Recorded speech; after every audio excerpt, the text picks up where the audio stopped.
Welcome to Chaya's cook book. இன்னைக்கு நம்ம என்ன பார்க்க போறோம் அப்படின்னா, ஒரு சிக்கன் கிரேவி, அதுவும் சிக்கன் இல்லாம காலிஃப்ளவர் வச்சு. ஸோ வாங்க எப்படி பண்றதுன்னு பார்க்கலாம்.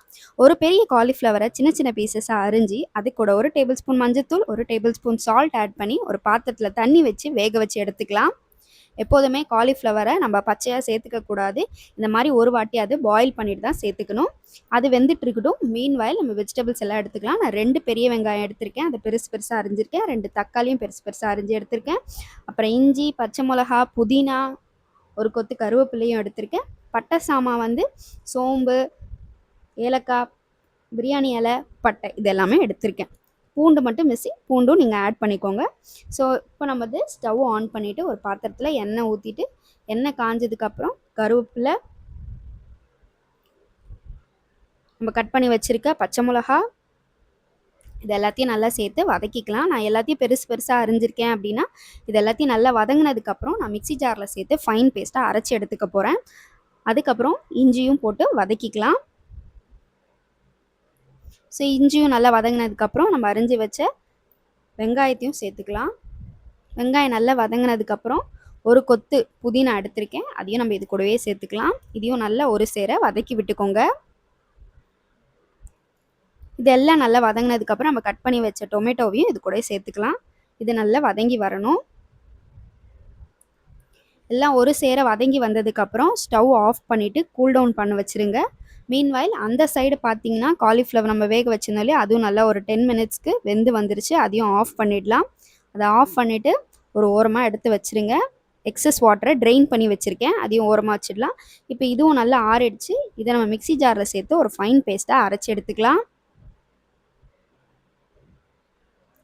இப்போ ஸ்டவ் ஆன் பண்ணி ஒரு பாத்திரத்தில் 1 டேபிள் ஸ்பூன் ஆயில் ஊற்றிட்டு 2 table spoon Kashmiri red chilli powder, 2 table spoon வீட்டில் இருக்கும் இல்லையா சாம்பார் மிளகாத்தூள், அதையும் சேர்த்துக்கோங்க.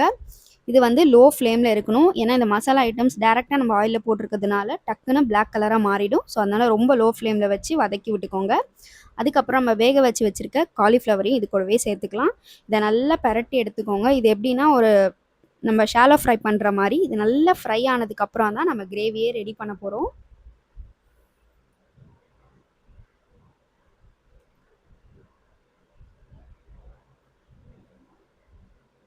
இந்த காலிஃப்ளவரோட அவுட்டர் லேயர் நல்லா கிறிஸ்பியாக வர வரைக்கும் வதக்கி விட்டுக்கோங்க.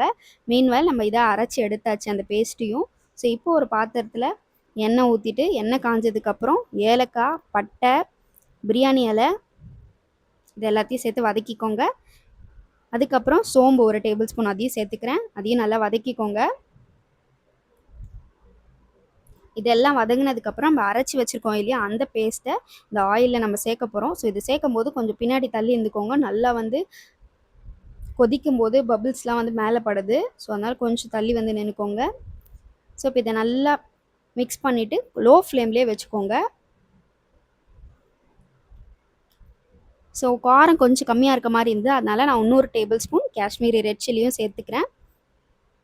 இது சேர்த்துட்டு நல்லா மிக்ஸ் பண்ணிக்கோங்க. அதுக்கப்புறம் 1 டேபிள் ஸ்பூன் சால்ட் ஆட் பண்ணிக்கோங்க. நல்லா மிக்ஸ் பண்ணிவிட்டு நம்ம ஃப்ரை பண்ணி வச்சுருக்க காலிஃப்ளவரையும் இது கூடவே சேர்த்துக்கலாம்.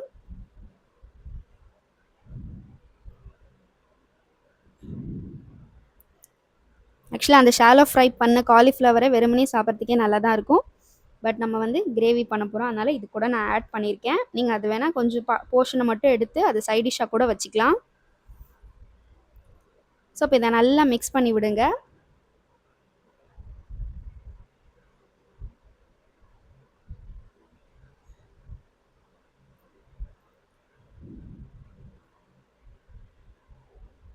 ஸோ இது கூடவே கொஞ்சம் தேவையான அளவுக்கு நான் வாட்டரை ஆட் பண்ணிக்கிறேன். கொஞ்சமாக வாட்டர் ஆட் பண்ணிக்கோங்க, ரொம்ப வேண்டாம். நம்ம திக் கிரேவியாக தான் செய்ய போகிறோம். ஸோ நம்ம தோசை, சப்பாத்தி, இட்லி, பூரி எதுக்கு வேணால் இது சைட் டிஷ்ஷாக யூஸ் பண்ணிக்கலாம். ஈவன் ரைஸில் கூட போட்டு சாப்பிடும்போது இது நல்லாயிருக்கும். ஸோ ஈவினிங் டைமோ ஒரு நைட் டைம் டின்னருக்கு ஏதாவது சைட் டிஷ் தேடுறீங்க அப்படின்னா இதை கண்டிப்பாக ட்ரை பண்ணி பார்த்துட்டு கீழே எப்படி வந்ததுன்னு கமெண்ட் பண்ணுங்கள். ஸோ எண்ணெய் பிரிஞ்சு வந்துருச்சு, இப்போ இதை ஆஃப் பண்ணிடலாம். ஸோ நம்மளோட chicken gravy, veg chicken gravy ready. So இதை ட்ரை பண்ணி பார்த்துட்டு எப்படி இருக்குன்னு கமெண்ட் பண்ணுங்கள். தேங்க்யூ.